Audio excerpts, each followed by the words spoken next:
تعرف ان قدامك 9 ايام بس ممكن يغيروا حياتك كلها؟ 9 ايام ابواب السماء مفتوحة وذنوب بتتغفر، دعوات بتستجاب، واحلام بتتحقق، ومعجزات بتحصل. دول مش اي ايام، دول اول 9 ايام من ذو الحجة، الكنز اللي كتير من الناس بيعديه وبيتعامل كأنها ايام عادية، رغم انها ايام عظيمة وما بتتكررش تاني في السنة كلها. عايزك تركز معايا في اللي جاي، لان ممكن يكون الفيديو ده هو رسالة ربنا ليك والنداء الأخير لأعظم رحلة. السلام عليكم ورحمة الله وبركاته. تعالوا نفضفض مع بعض في موضوع جديد من برنامج فضفضة. تخيل معايا في 9 أيام بس تتغفر لك ذنوب سنين، تترفع درجات، وتكتب من أحب عباد ربنا. الموضوع مش عادي، ده أيام ممكن تغير المصير حرفيا. واحنا بندور على الفرص في حياتنا وبنحاول نستغل أي فرصة تيجي قدامنا، وفي فرص بيكون لها وقت محدد، لو ما لحقتهاش بتروح عليه، وفي فرص كمان مش معروف هي هتيجي امتى. لكن من رحمة ربنا علينا انه بيرزقنا بفرص عظيمة كل سنة، وبنبقى عارفين مواعيدها كويس. واظن من الغباء ان الواحد يكون عارف ميعاد فرصة عظيمة وما يستغلهاش. ومن اعظم الفرص اللي بتجيلنا في السنة هي اول 9 ايام من ذو الحجة. ايه فاكرني بقول كلام وخلاص والايام دي عاديه؟ طب اسمع، مين قال ان الايام دي عظيمه؟ ربنا سبحانه وتعالى اقسم بالايام دي في كتابه الكريم لما قال والفجر وليال عشر. وكل العلماء والمفسرين اجمعوا ان المقصود بالليالي العشر دي هي ايام ذو الحجه. ومش بس ربنا سبحانه وتعالى اللي اتكلم عن عظمه الايام دي، سيدنا النبي عليه الصلاة والسلام قال ما من أيام العمل الصالح فيها أحب إلى الله من هذه الأيام. قالوا ولا الجهاد في سبيل الله؟ قال ولا الجهاد في سبيل الله إلا رجل خرج من بيته بنفسه وماله ولم يعد من ذلك بشيء. يعني أنت لو استغليت الأيام دي صح، محدش هيسبقك في الدنيا غير اللي خرج من بيته بنفسه وماله وما رجعش بحاجة. يا أخي ده الواحد لو طلع الأول على المدرسة بيعمل فرح، ولو الأول على المحافظة ده كده مفيش زيه، ولو الأول على الجمهورية لا دي صعبة قوي.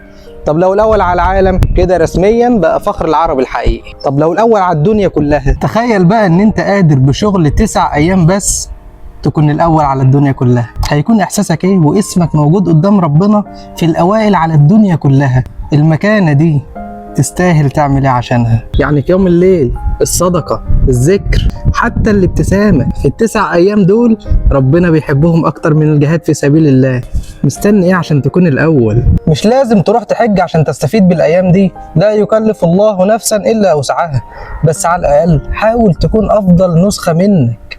مش لازم تعمل حاجات ضخمة، على قد ما لازم تكون نيتك صادقة. في الأيام دي كل الأجر مضاعف، تصلي تاخد أجر مضاعف، تصوم تاخد أجر مضاعف، تتصدق أضعاف، تقول لا إله إلا الله أضعاف، تقول سبحان الله أضعاف، تدعي باب السماء مفتوح على الآخر. اللي بيشتكي من ضيق الحال وتقل الهم، واللي عنده مشاكل ملهاش حل، واللي عنده حد غالي عليه مريض ومش عارف يعمل له حاجة، واللي نفسه يحقق حلمه، واللي نفسه ربنا يوسع رزقه ويغنيه من فضله، واللي نفسه ربنا يرزقه بالذريه الصالحه، واللي لسه ما اتجوزش ونفسه يتجوز، واللي لسه ما اتجوزتش ونفسها ربنا يبعت لها ابن الحلال. قدامكم 9 ايام، اطلبوا من ربنا كل احتياجاتكم، اطلبوا وانتوا واثقين في الاجابه، اطلبوا كل احتياجاتكم من رب السماوات والارض، اطلبوا من اللي بيقول للشيء يكون فيكون، اطلبوا من اللي خزاينه ما بتخلصش. وكلنا عارفين ان الدعاء بغير القدر، وربنا قال وإذا سألك عبادي عني فإني قريب أجيب دعوة الداعي إذا دعاني فليستجيبوا لي وليؤمنوا بي لعلهم يرشدون. يعني الموضوع كله متوقف عليك، ادعي وسيب الباقي على ربنا. وعشان تكون مقتنع أكتر تعال أقول لك ليه الأيام دي مهمة أوي كده. أيام بتتجمع فيها كل أنواع العبادات، الصيام والصلاة والحج والزكاة والدعاء والذكر وكل الأعمال الصالحة. أيام فيها كل العبادات، ودي حاجة مش موجودة في رمضان ولا في أيام السنة كلها. وكل يوم فيهم بيقربك من الجنة لو استغليته صح. وحاول تكتر من الأعمال الصالحة في الأيام دي، خصوصا في النهار، لأن هقول لك على معلومة دلوقتي مش كل الناس تعرفها. الإمام ابن تيمية رحمه الله لما اتسأل عن العشر الأوائل من ذو الحجة والعشر الأواخر من رمضان أيهما أفضل، قال إن الأيام العشر الأوائل من ذو الحجة أفضل من الأيام العشر الأواخر من رمضان، لكن الليالي العشر الأواخر من رمضان أفضل من الليالي العشر الأوائل من ذو الحجة. يعني نهار العشر الأوائل من ذو الحجة أفضل وقت للأعمال الصالحة في السنة كلها. وما تخليش الشيطان يضحك عليك ويقول لك ابقى اعمل كده السنة الجاية. هل أنت ضامن إنك هتكون موجود السنة الجاية؟ هل أنت ضامن أساسا إنك هتحضر الأيام دي السنة دي؟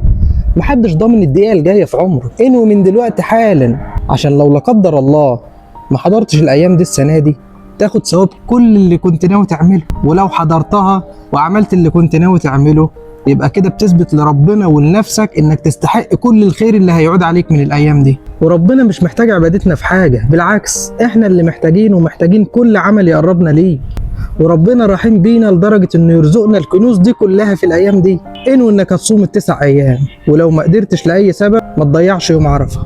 وانوي انك هتتصدق، ولو مش دايما فما تضيعش الصدقة في ال9 ايام دول، وحتى لو هتتصدق كل يوم بجنيه. انوي انك هتصلي من هنا ورايح، ولو مش دايما فبلاش تضيع فرض في الايام دي. وانوي انك هتصلي قيام الليل، ولو مش دايما فبلاش تفوت قيام الليل في الايام دي.